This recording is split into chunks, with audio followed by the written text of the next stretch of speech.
इंद्र ने ब्रजवासियों पर कोप किया, क्रोध किया। भगवान ने गोवर्धन उठा लिया, ब्रजवासियों की रक्षा की। और जब गोवर्धन को वापस प्रभु ने रखा है 7 दिनों के बाद, तो गोवर्धन टुकड़ों में बट गया, छोटे छोटे खंड हो गए। आज भी आप गिरिराज में जाइए तो एक भी बड़ी शिला आपको नहीं मिलेगी, जितनी शिलाएं हैं छोटी छोटी। एक और चीज है, गिरिराज की शिला की पहचान क्या है? गिरिराज जी को आप जैसे पधराएंगे वो वैसे ही बैठ जाएंगे। सीधे बैठाओ, टेढ़े बैठाओ, आड़े बिठाओ, ऊपर बिठाओ, नीचे बिठाओ, किसी तरह भी बिठाओ, गिरिराज जी बैठ जाते हैं। ये पहचान है। गिरिराज के अलावा कोई भी ऐसी शिला नहीं है जिसे आप किसी भी तरह से बिठाइए। कल अपने यहाँ गिरिराज जी आए थे। ये कोई काट के पॉलिश करके नहीं बनाए जाते, ये ऐसे ही आकृति होती है इनमें, चौकोर आकृति, कभी त्रिकोण की आकृति। लेकिन आपको अगर संदेह हो ये गिरिराज है या नहीं, उनको लो और किसी तरह से भी बिठाओ, अगर बैठ जाए तो गिरिराज है। अब गिरिराज जी छोटे छोटे टुकड़ों में क्यों बट गए? संत लोग इसके 2 कारण बताते हैं। पहला कारण तो ये बताते हैं कि गिरिराज जी सबसे पहले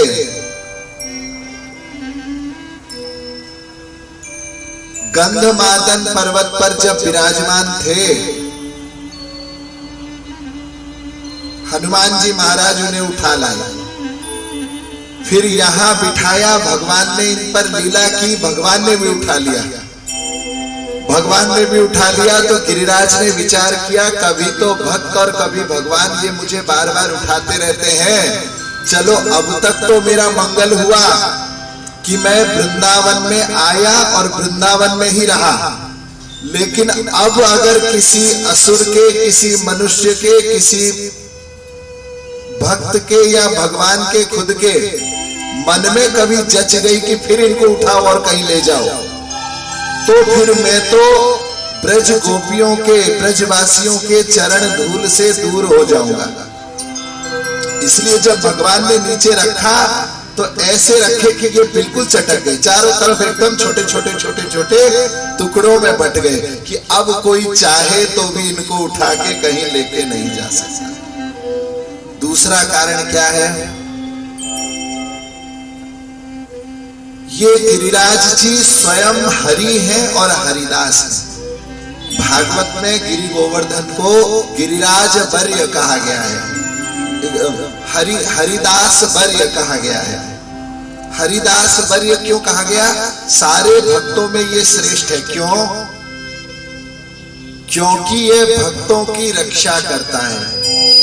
भगवान ने गिरिराज ही उठाकर भक्तों की रक्षा की, और इस गिरिराज पर ही भगवान लीला करते हैं, और इस गिरिराज से ही गोमाता का पोषण होता है। तो तीन तरह से भक्त का रक्षण, भक्त का पोषण और भक्त का आनंद प्रदान, ये तीनों काम जो भक्त कर रहा है वह सारे भक्तों में श्रेष्ठ भक्त है।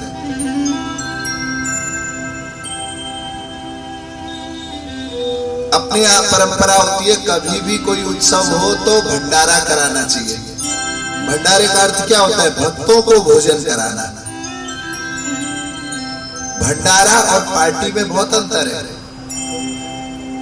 पार्टी कौन सी होती है? जिसमें आप, आपके सगे संबंधी और आपके जान पहचान वाले आए, इसे पार्टी। और भंडारे का क्या नियम है? भंडारे में जितने ज्यादा अनजान लोग आके प्रसाद पाएं, उतना ही आपका भंडारा सफल है। आप अगर घर में कोई भी यज्ञ कर रहे हैं, कोई पूजा कर रहे हैं, तो इस बात का विशेष ध्यान रखें कि किसी भी व्यक्ति को किसी जीव का भी अपमान ना हो जाए भोजन में। सबको कुछ ना कुछ दे के भेजो, तब यज्ञ सफल होता है। आपने महाभारत में कथा सुनी होगी, जब युधिष्ठिर ने राजसूय यज्ञ किया, द्रौपदी जी अपने हाथ से हजारों व्यंजन प्रस्तुत करती, सबको खिलाया जाता। देवताओं ने पहले दिन एक बड़ा घंटा लाकर लगा दिया था, यज्ञ कुंड से घंटा निकाला और लगा दिया। जिस दिन तुम्हारा यज्ञ संपूर्ण होगा, पूर्ण होगा, ये घंटा अपने आप बजेगा। देखते देखते राजसूय यज्ञ का अंतिम दिन आ गया, पूर्णाहुति का हवन भी हो गया। सारे जितने संत महात्मा ब्राह्मण सब लोग अति उत्तम रूप से प्रसाद पाके खूब अच्छी अच्छी मोटी मोटी दक्षिणा लेकर गए हैं। इतनी दक्षिणा दी युधिष्ठिर जी ने, सोने के बर्तन इतने दिए कि वे नहीं ले जा सकते थे। जो बर्तन एक कोने में फेंक देते थे सोने के, और वो बर्तनों का पहाड़ बन गया था, इतना दिया।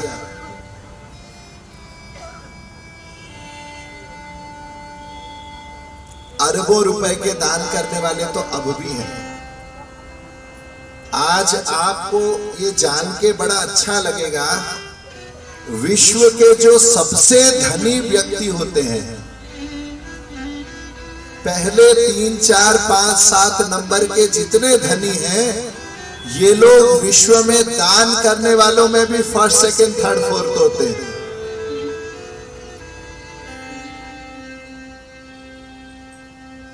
किसी ने अपनी संपत्ति का 40% दान कर दिया, किसी ने 70% दान कर दिया मरने से पहले। हमसे 70 रुपए नहीं निकलते, 7 बार सोचते हैं 70 रुपए निकालने में।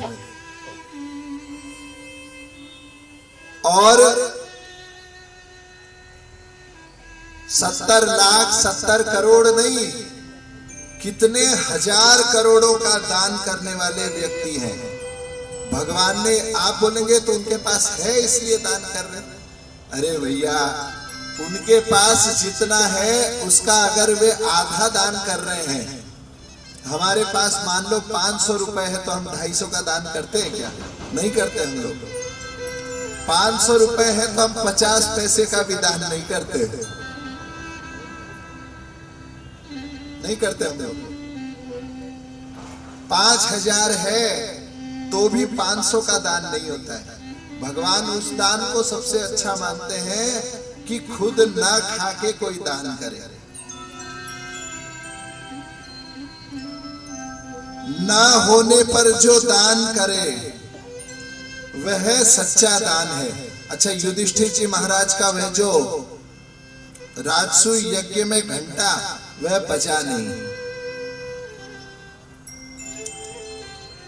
सबको बड़ी चिंता हुई, घंटा क्यों नहीं बज रहा, क्यों नहीं बज रहा।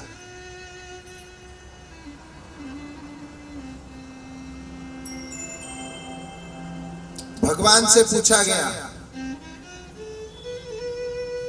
भगवान ने कहा शायद किसी को भोजन देने में तुमसे कमी हो गई।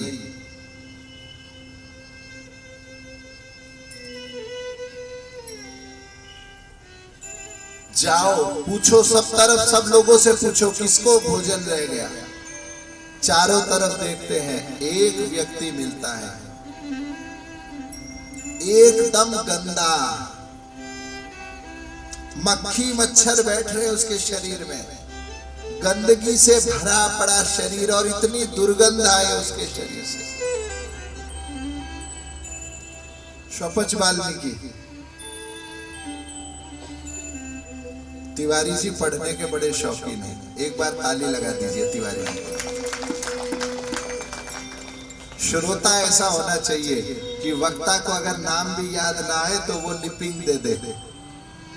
अच्छा, ये मैं कह रहा हूं ऐसी बात नहीं है, भागवत में सप्ताह विधि में बताए गए हैं एक वक्ता बैठे, एक उपवक्ता बैठता है, पास में बैठता है वह, और वक्ता को कुछ याद ना आए भजन तो वह पूरा गा दे, कोई नाम ना याद आए तो उसे दोहरा दे। व्यास के समान उनका भी समादर किया जाता है। आजकल ये सब परंपरा नहीं रही, क्योंकि व्यास जी जितना जानते हैं बाकी पास वाले नहीं जानते। व्यास ही पास और बाकी सब फेल। ये आजकल की कथा का सिस्टम हो गया है। तो अत्यंत घृणित अवस्था में दिखने वाला वह व्यक्ति, उसको बुलाया गया। द्रौपदी जी ने एक बार नाक सिकोड़ के देखा, अच्छा अच्छा कोई बात नहीं, बैठो बैठो। बड़ी श्रद्धा से द्रौपदी जी अपने मन को समझाकर वो कई 100 व्यंजन सोने के थाल में लाके रखे, और उसने सारे के सारे व्यंजन अपने हाथ से मिला लिए। खीर में दही बड़ा मिला लिया, सब्जी उसी में हलवा, उसी में रायता, उसी में मालपुआ और उसी में रबड़ी, सब मिला लिया और खाने लगे। आधा खाए और आधे से ज्यादा गिराए। जब द्रौपदी जी ने उस व्यक्ति को भगवान मान के हृदय से प्रणाम किया, तब ही घंटा अपने आप बज गया। आप लोग इस बात को गांठ बांध के रख लीजिए, कितना भी बड़ा यज्ञ करो, भगवान तुम्हारे घी कितना डाला ये नहीं देखते हैं। भगवान बस यही देखते हैं कि अगर कोई अनजान, कोई भिखारी, कोई गाय, कोई चिड़िया आई और तुमको पता चला और तुमने उसका अपमान कर दिया, तो यज्ञ का कुछ भी फल नहीं मिलता। इस बात को सब लोग पहले से समझ लो अच्छे से।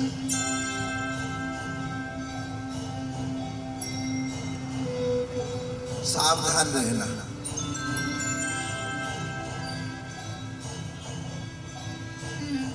आजकल सिस्टम निकल गया है कि केवल अपने परिचित लोगों को बुला के ठाकुर जी का कीर्तन करते हैं,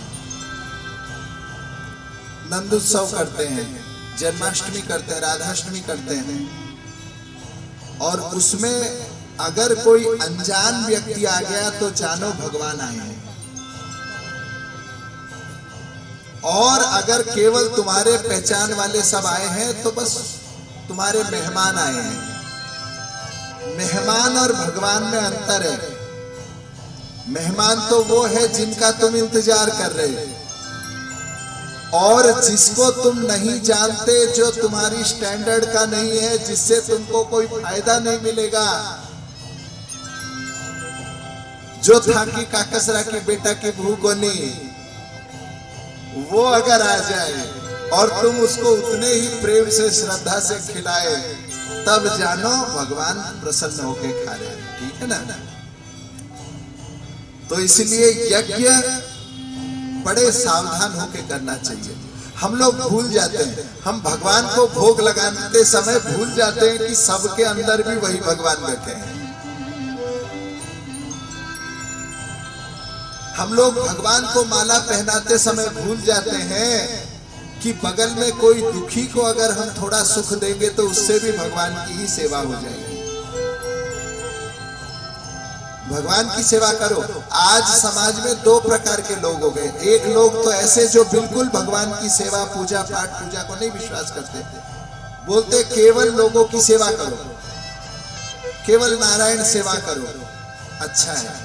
और एक तबका ये है कि हम हमारे गोपाल को, हमारे बांके बिहारी को लाखों का फूल बंगला लगाएं, लेकिन बीच का रास्ता, थोड़ा इधर भी और थोड़ा उधर भी, दोनों पे देखते हुए आगे बढ़ना चाहिए। थोड़ा इधर भी, थोड़ा उधर भी, ऐसे ही थोड़ा इधर भी और थोड़ा उधर भी। कुछ अपने को ही सजाते हैं, कुछ भगवान को ही सजाते हैं। तो खुद को भी सजाओ तो भगवान के लिए सजाओ। यानी आप खूब फेशियल लगाओ, खूब आप अच्छा मेकअप करो, उसके साथ ठाकुर जी के चंदन का तिलक भी लगाओ। बोला मार दिया आपने तो पूरा मेकअप भी पानी में मिला दिया महाराज। हाँ? नहीं, तिलक लगाओ। तिलक लगाने में शर्म नहीं आनी चाहिए।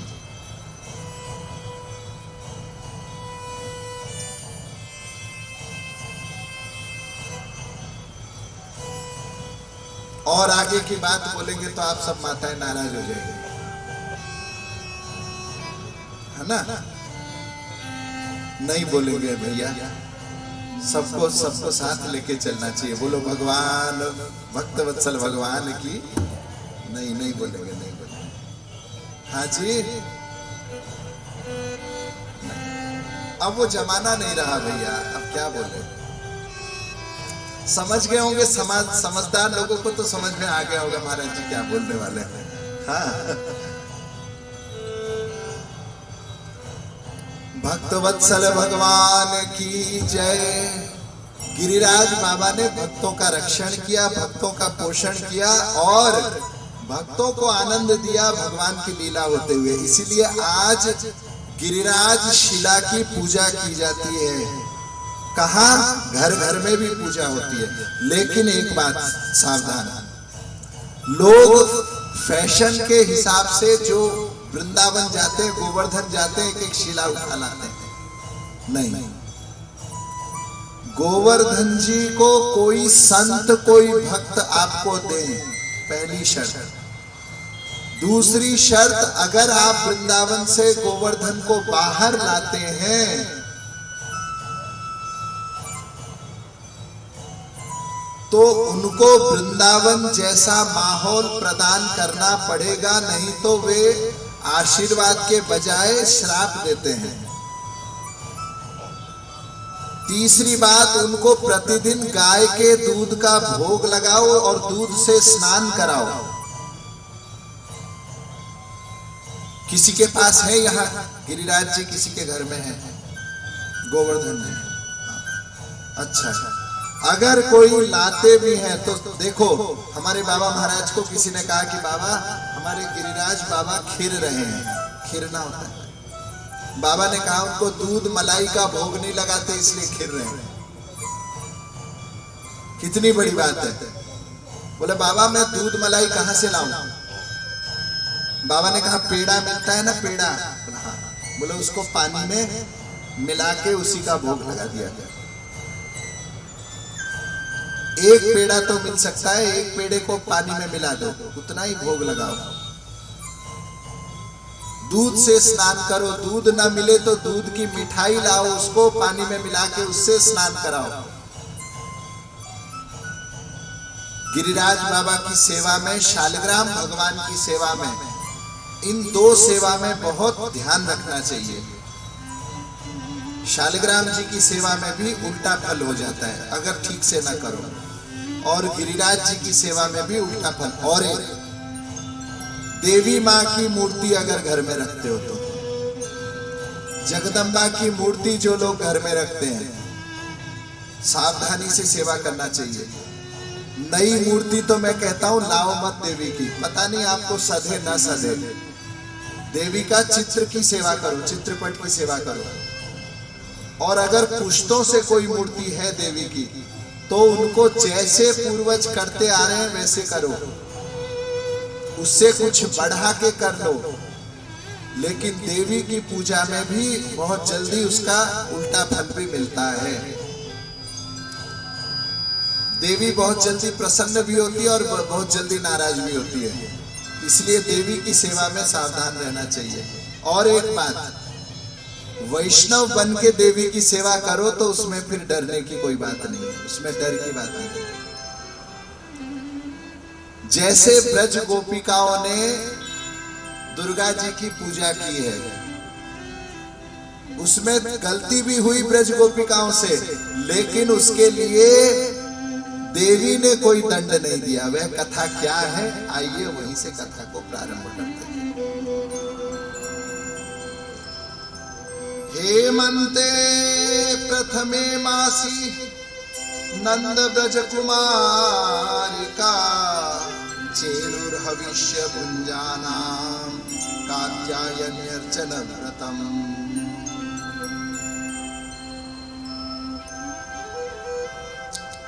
हेमंत के प्रथम मास में यानी मार्गशीर के महीने में, मार्गशीर्ष के महीने में 1 महीने तक यानी कार्तिक की पूर्णिमा के दिन से प्रारंभ करके मार्गशीर्ष की पूर्णिमा के 1 महीने में ब्रज गोपिकाओं ने, कौन थी वे? कुमारी लोग थी। कुमारी छोटी छोटी 6 वर्ष की, 7 वर्ष की, 8 वर्ष की कन्या, उससे बड़ी को कुमारी नहीं कहा जाता, 6-7 वर्ष की कन्या कुमारी। और वे कन्याएं हविष्य का भोजन करते हुए, हविष्य किसे कहते हैं? हाँ, घी हविष्य होता है, खीर। देखो, हविष्य बनाने की एक विशेष विधि है। कार्तिक के महीने में जो अपने कार्तिक महात्म्य पढ़ते हैं, उसमें बहुत सारी चीजों को मना किया गया है। वो सारी चीजों को मना करने के बाद मूंग की दाल, चावल, घी और कुछ सब्जियां, उन सबसे पकाया हुआ खिचड़ी या फिर दालमा और चावल, या फिर दाल चावल और सब्जी जो केवल विशुद्ध देसी गाय के घी से बने, जिसका आप लोग हवन भी कर सकें, उसको हविष्य कहा जाता है।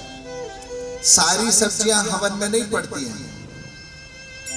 हवन में एक चरू बनता है, आप लोग बनाए हैं चरू कभी हवन के लिए? हवन के कुंड पर ही उसको पकाया जाता है। चावल, मूंग की दाल, उसमें बादाम, घी, लौंग, इलायची, शहद, चीनी, ये इसको हविष्य कहा जाता है। ब्रज गोपिकाएं दिन में 1 बार हविष्य का भोजन करती थी और कात्यायनी देवी की मिट्टी की मूर्ति बनाती थी। ये कात्यायनी कौन है? नंद महाराज के यहाँ जो जन्म हुई थी दुर्गा जगदम्बा, वही कात्यायनी है।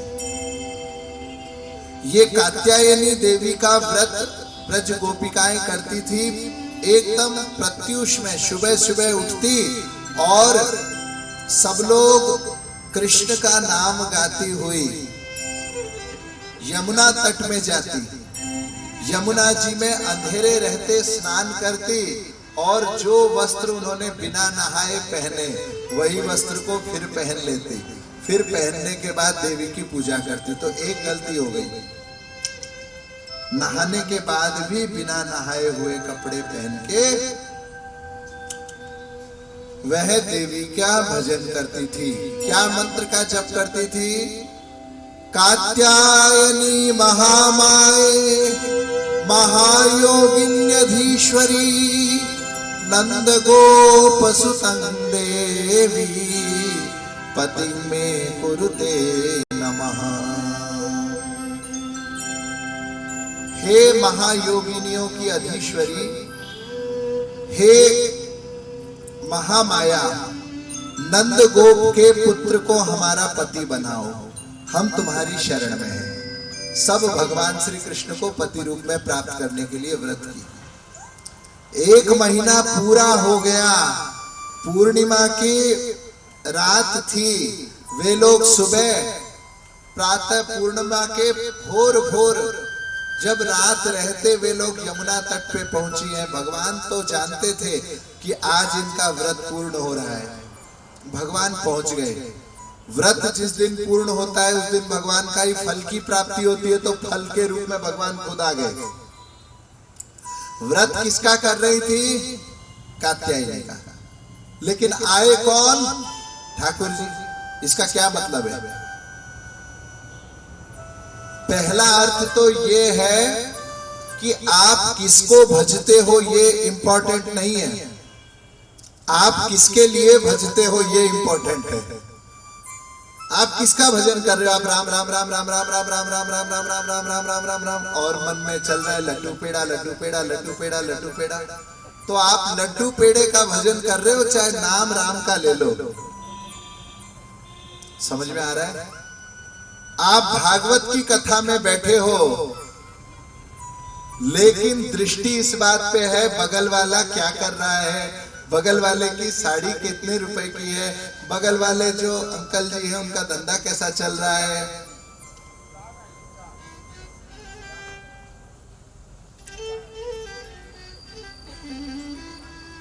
बस गंगा में आप शराब की बोतल में शराब भर के रख दो और ठिप्पी बंद कर दो और उसको 1000 साल तक गंगा में रखो, तो अंदर क्या गंगा जल आएगा? नहीं आएगा। होगा वो पवित्र? नहीं होगा ना। आप लाओ, खोलो, फिर वही दारू की दारू। क्यों? अंदर और बाहर एक नहीं हुआ। अंदर अगर पैसे का महत्व चल रहा है और बाहर भगवान का भजन चल रहा है, तो असली भजन पैसे का ही है। अगर आप रिश्ता निभाने कहीं मंदिर में जा रहे हैं, अरे भैया आज उनका हवन है, अपने को जाना है, क्यों? अरे भैया हम नहीं जाएंगे तो वो नाराज हो जाएंगे। तो आप किसके हवन में गए? भगवान के हवन में नहीं गए, उस आपके रिश्तेदार के हवन में गए। तो वे मांग रही थी किसे? कृष्ण को। तो वो भजन कृष्ण का ही हुआ, वह भजन किसी और का नहीं हुआ। एक अर्थ ये है। और दूसरा अर्थ क्या है? देवी में और भगवान में कोई अंतर नहीं है। देवी जो है वही भगवान है।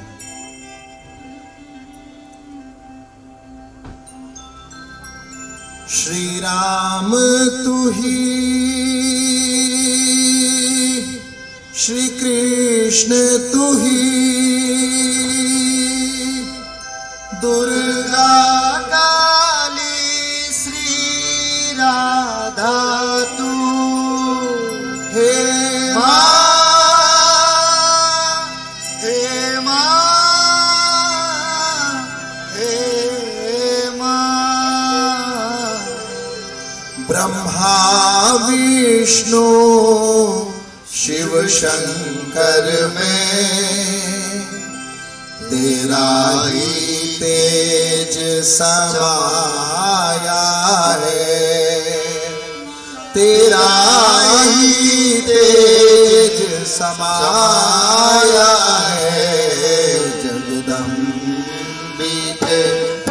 जय जय जगत जननी माँ, जगदम्बिके जय जय जगत जननी माँ।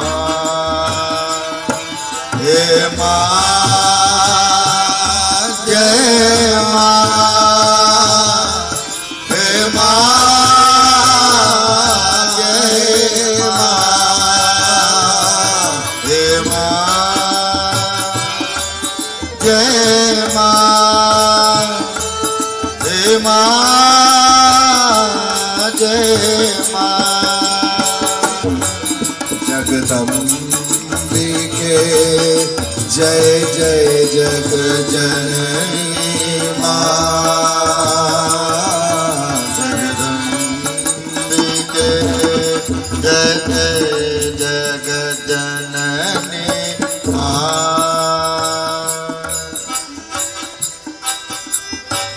क्या कहता है भक्त? भक्त कहता है श्री राम तू ही, श्री कृष्ण तू ही, दुर्गा काली श्री राधा तू, ब्रह्मा विष्णु शिव शंकर में तेरा ही तेज समाया है। ये एक ही परमात्मा अनंतानंत रूप लेके आया है। तो इस भ्रांति में तो रहना ही नहीं चाहिए कि हिंदू लोग बहुत सारे देवताओं की पूजा करते हैं। इस बात में आप लोग निश्चिंत रहो।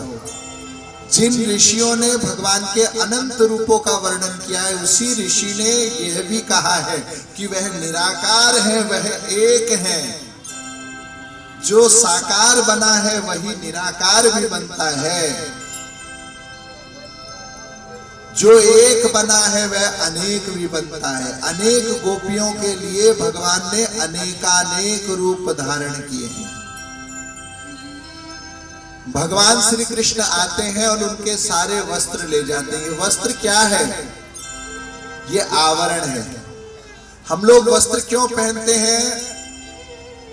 अपने लज्जा के निवारण के लिए वस्त्र पहनते हैं।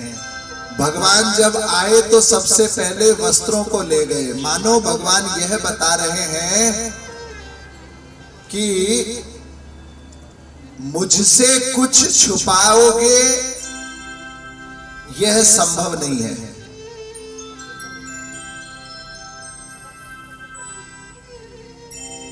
मेरे साहिब के दरबार में सब लोगों का खाता है।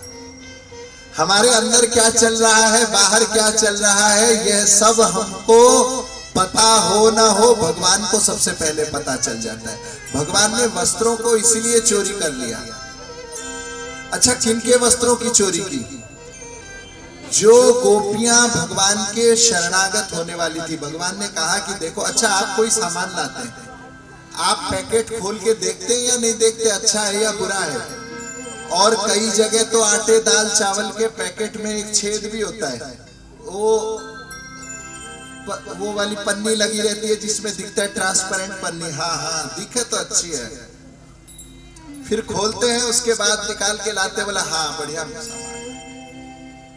और कोई कोई होते हैं, अब देखो दूध का पैकेट आप लोग लाते हैं, कैसी पन्नी होती है? मोटी सफेद पन्नी होती है।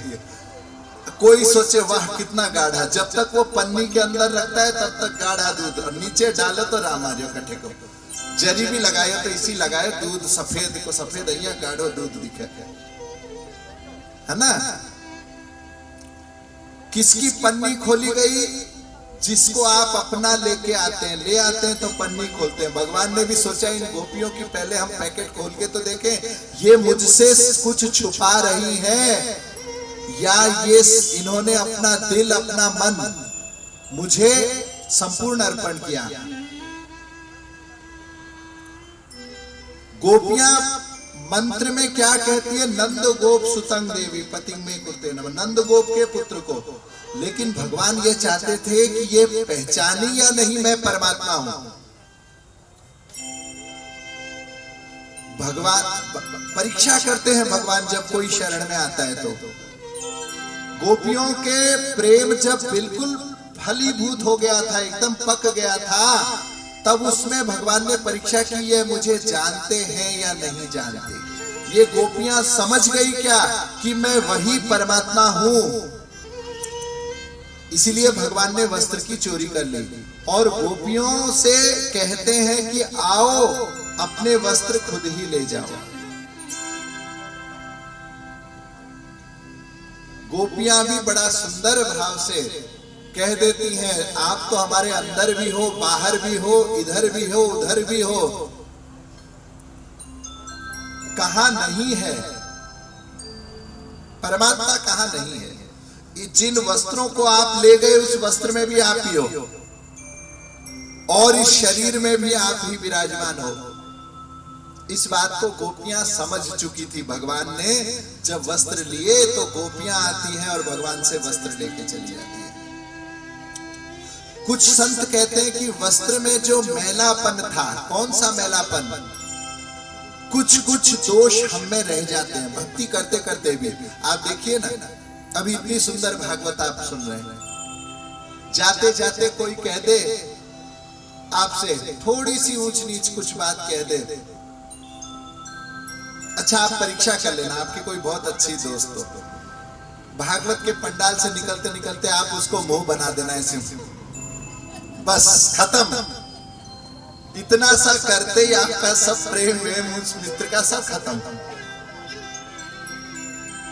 अरे भैया आप रोज किसी को राधे राधे बोलो, एक बार ना बोलो ना तो भी अरे बाप रे, अच्छा कोई बात हो गई है, ठीक है, तो मैं थोड़ी छोटा, मैं क्यों बोलूं? तो ये दोष भजन करते करते, साधना करते करते भी कुछ कुछ अपने में रह जाते, कामना के, क्रोध के, लोभ के, प्रतिशोध की भावना। ये वस्त्र को मैला कर दिए। भगवान इन वस्त्रों को ले जाते हैं, उन दोषों को ले जाते हैं। देखो जो दोष आप न छोड़ सको तो भगवान को अर्पण कर दो।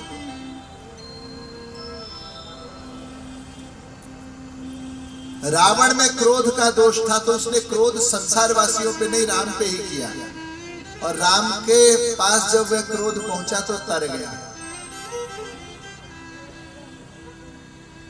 कुब्जा में कामना का संचार हुआ, उसने भगवान को ही अर्पण कर दिया तो कुब्जा भी तर गई।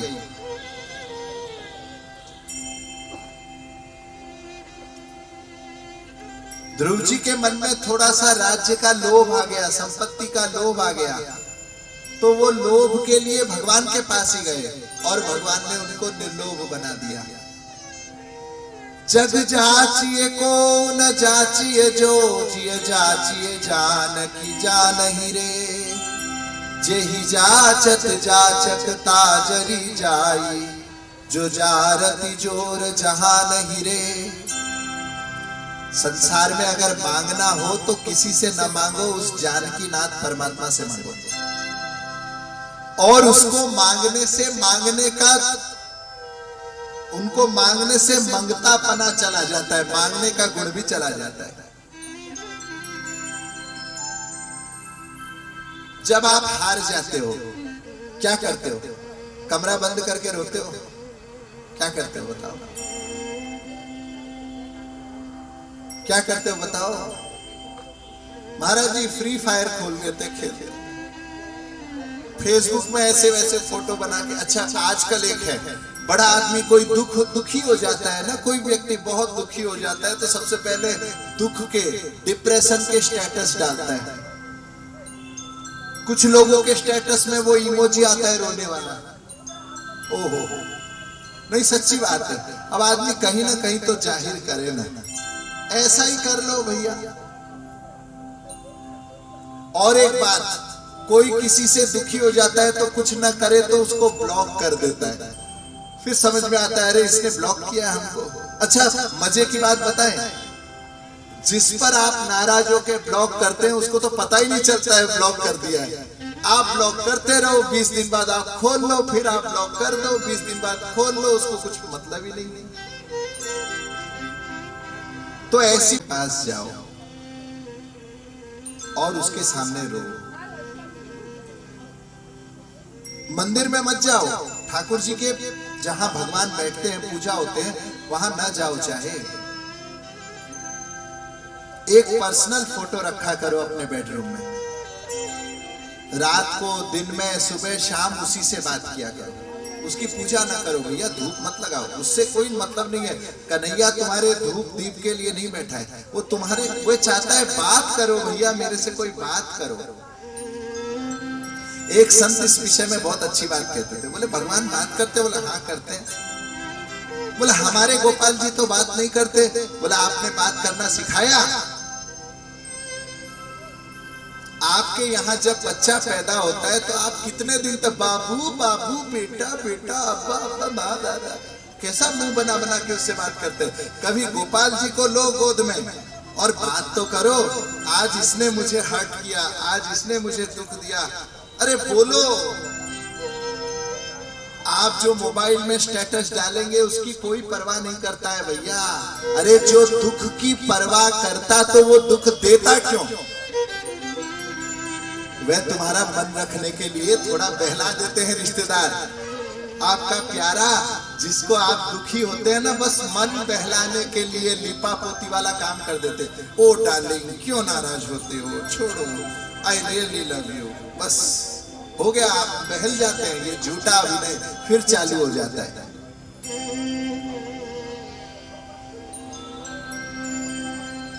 जिसको आपके भावों की कदर है वह आपका दिल तोड़ेगा ही नहीं। और ऐसा व्यक्ति ढूंढो मत। ओ भैया, आपको मैं पहले सावधान कर देता हूं, अब ये भागवत की कथा सुन के कहीं आप मजनू बन जाओ, लैला बन जाओ, ढूंढने निकलो, वो कोई नहीं मिलने वाला। केवल एक ही है, ये लाला और लाली, राधा रानी गोपाल जी को पकड़ लो, ये ही प्रेम को निभाने वाले सच्चे प्रेमी हैं। कंजूसी से ताली क्यों बजाते हो? और नहीं विश्वास तो कर लो भैया, 7 जन्म वाला प्यार कर लो, कोई मिल जाए तो। हम तो भैया बाबा जी बन गए, हमको नहीं मिला कोई। हमको एक इन्हीं से, हम नाराज भी होते हैं तो इन्हीं पर होते हैं, और प्रेम भी करते हैं तो इन्हीं से करते हैं। इनके अलावा दूसरा कोई हमारे हृदय को समझ नहीं सकता है। इसलिए भगवान से प्रेम, उनसे बात किया करो। मैं सबसे कहता हूं, कोई आता है मेरे पास साधना के लिए, तो बोला अपार्ट फ्रॉम ऑल दिस माला जप और ये वो सब के बाद ठाकुर जी से थोड़ा बात किया करो। क्या बात करें, क्या खाए क्या पिए यही बता दो। और मैं सच्ची बताता हूं, 1 महीना आप बात करके देखो, ठाकुर जी का जवाब ना आए तो मैं झूठा साधु। 1 महीना थोड़ा थोड़ा बात करो प्रभु से, हे नाथ हे प्रभु ऐसा है ऐसा है ऐसा है। अरे भैया, पहले दिन ही जब बात करोगे ना, आपके दिल को इतनी शांति मिलेगी, इतनी शांति मिलेगी।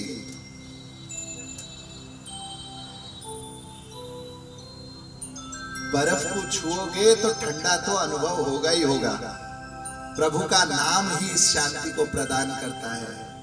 प्रभु के नाम में ही वह शक्ति है। उनको याद करो, उनकी एक छवि बिठा लो अपने घर में, अपने एकांत में थोड़ा समय उनको प्रभु को दो, कुछ बात करो, अपने हृदय के सारे एक्सर्शन उनको बताओ।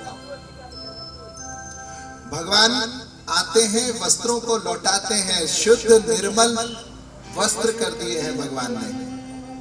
ये सारे कामना वासनाओं के मल से, अज्ञान से, क्रोध से, इन सब से विमुक्त वह वस्त्र भगवान ने प्रदान किया। और भगवान ने कहा संकल्पो विदितः साध्यो भवतीनां मदर्चनम मया अनुमोदितः सो सो सत्यो भवितुमर्हति। हे गोपिकाओं, तुम्हारे मन की सारी बात मैं जानता हूं। अगले वर्ष तुम्हारी मनोकामना जरूर पूर्ण होगी और तुमने जो संकल्प किया है वह पूर्ण रूप से सत्य है, वह सत्य ही रहेगा। अब इसमें आपको एक विचार कीजिए, ब्रज गोपिकाओं ने क्या मांगा? नंद गोप सुतम देवी पतिं में कुरुते नमः, पति बना दो। और भगवान ने कहा तुम्हारा संकल्प सत्य होगा। इसका मतलब भगवान ब्रज गोपिकाओं के पति बने।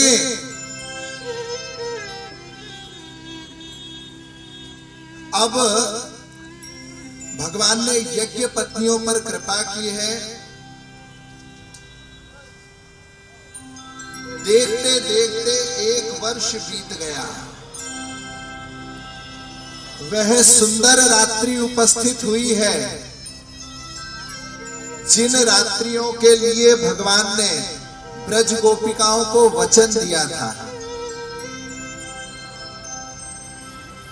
कार्तिक के महीने की वे रात्रियां शरद पूर्णिमा उपस्थित होती है। श्री शुक उवाच भगवान पिता रात्रि शरदोत्फुल्ल मल्लिका वीक्षरन्तु मनश्चक्रे योग मायामुपाश्रितः। रासलीला का प्रसंग में सबसे पहला शब्द है भगवान अपि। मानो सुखदेव जी ने सारे श्रोताओं को सावधान किया और अब मैं आप लोगों को सबको सावधान कर रहा हूं। आगे जो प्रसंग आ रहा है वह किसका प्रसंग है? वह भगवान का प्रसंग है। अच्छा, आप बोलेंगे महाराज अभी तक 5 दिन तक क्या सुना रहे थे? देखो, बाकी सब तो भगवान का प्रसंग था, लेकिन महारास भगवान का प्रसंग है। सारे लीलाएं भगवान की समझ में आ सकती हैं, लेकिन रास लीला को समझने के लिए भगवान की कृपा चाहिए। भगवान की कृपा के बिना अच्छे अच्छे ज्ञानी पंडित लोगों ने तक कह दिया ये रास लीला हुई नहीं, किसी ने कहा। अब के जो कुछ लोग हैं वे लोग बोलते हैं पुराण ही झूठे हैं। क्यों? पुराण में ऐसी बातें जो विश्वास नहीं होती। श्री कृष्ण ने 16,108 रानियों से विवाह कैसे किया? 16 रानी होती तो हम विश्वास करते, 16,108 का कैसे विश्वास करें? हम कहते 16 रानी होती तो श्री कृष्ण तुम जैसे गधे मनुष्य होते, और 16,108 थी इसलिए वे श्री कृष्ण भगवान श्री कृष्ण है। एक ने कहा बस एक ही रानी थी, भागवत झूठ लिखी और बड़े वीडियोस अपलोड होते हैं। रामायण में कहा कि हनुमान बंदर नहीं थे, उनके पूंछ थी नहीं, जांबवान भालू नहीं थे, हनुमान बंदर नहीं थे, जांबवान भालू नहीं थे, रावण राक्षस नहीं था, राम भगवान नहीं थे। हम कहते हैं तू रामायण की बात नहीं कर रहे, तेरे दादा परदादा की कोई घटना सुना रहा है। अगर हनुमान बंदर नहीं थे तो फिर रामायण, ये अपने मन से पुराणों को, शास्त्रों को ये लोग मरोड़ते हैं, मानते नहीं है। अपनी बुद्धि के कटोरे में जितना सा आ जाए उसी को सत्य मानते हैं, जो उनके छोटे से कटोरे में नहीं आता उसको झूठ मान लेते हैं। अब उल्लू को कोई बुलाए और बोले सूरज कैसा चमकता है, तो उल्लू कभी नहीं समझा सकता, वह मानता ही नहीं है सूरज को, क्योंकि वह तो देख ही नहीं सकता। विवेकानंद ने एक इस विषय में बहुत अच्छा उदाहरण दिया।